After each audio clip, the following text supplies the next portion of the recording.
Well, it creates an aura of excitement in the background anyway. It certainly does. I told Roy Disney we were, from an audience standpoint, I said we were at a truck stop.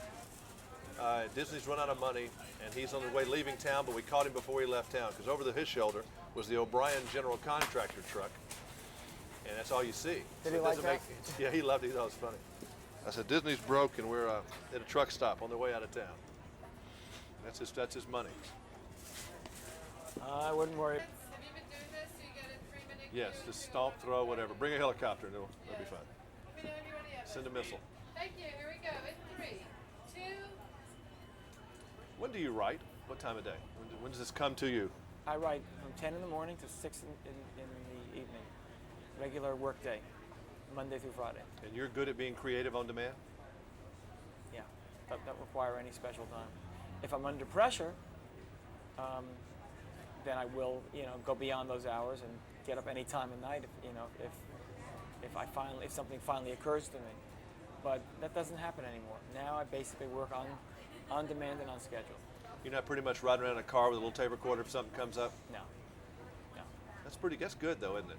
It kind of gets divorces your mind from being totally crazy. Yeah, I mean, it really now is. I have my 2 kids and I have my wife, and they want daddy home at a certain time, and I'm away so much as it is that I think I owe them some sort of regularity of schedule, and frankly, it works better for me. When these guys work so long on these movies, they put a temporary track for their own purposes down. Is that kind of a bad day when you have to hear that, or you kind of like to hear a temp track? Temp track underscore, I like that. It gives me a very, very good clue as to what they might want, in the score, and then I'll do my own thing anyway. But it's great. I know some people, it's kind of like the director gets so married to a temp track sometimes. They'll give him something that's good, but it may not be what he had in mind, because he's gotten so used to hearing the theme from Beverly Hills Cop or something on there. Yeah, if the director gets too attached to it, that can be a pain in the neck. But I haven't really experienced that. This Disney stuff, I know when you started it, I don't think you had any idea, nor did anyone, how successful all this anime has grown. In geometric proportion every year. We're out here in the middle of Central Park listening to The Lion King as they get ready to do that. Does it kind of surprise you how successful all this has been? Had to a little bit.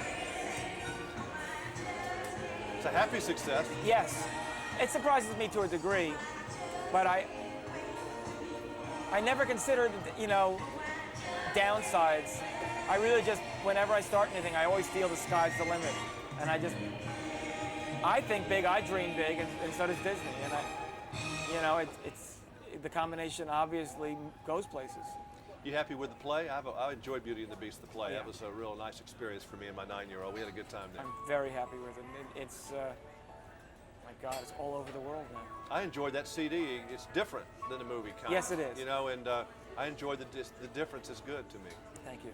Is it kind of taking something and polishing a work that was already done? That must be a different experience to Right, take something like that and do something more with it. Exactly. It's not just polishing. We really are expanding it. In fact, there's more new score in film in the stage version of Beauty than there is in the animated. I'm sorry. There's no more new than old. Towards the end of the day, I'm getting a little punchy. There's 6 new songs, and there's 6 old songs. But many of the old songs have been expanded. Lyrics of Howard's that were cut, we got back into Be Our Guest and into Gaston, etc.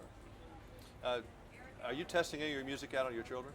Do you found things that they like as they're watching videotape? Because they're like anybody else. I'm sure they're wearing out all these tapes. Well, they wear them out sort of in advance. By the time it comes out, they're already a little blasé about it because they're about a year ahead of some other kids that way. But no, I don't test the things out on them. I really don't. You get music out? Do you want to listen to talk radio or something like that instead of listening to a lot of music? I listen to music quite frequently. Often I'm listening to my own work, things I've just done, see what I think about it. Sometimes I'm even listening to the older work. I listen to classical music, soundtracks, a lot of soundtracks, pop music. Do you feel like you're at work when you're listening to it a lot of times, though? Because you're listening to it differently than most people would. My work and my pleasure just kind of dovetail into each other. So there's no end. One goes into the other. You know, and it's interesting what the work is. The writing isn't really, writing is somewhat work, but that's pretty enjoyable. I think it's the producing is work.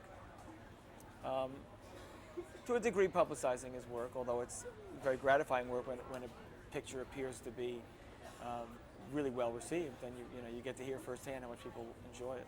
You have a storage problem at home now with all this Oscar business. I mean, that really probably has caused you a major problem.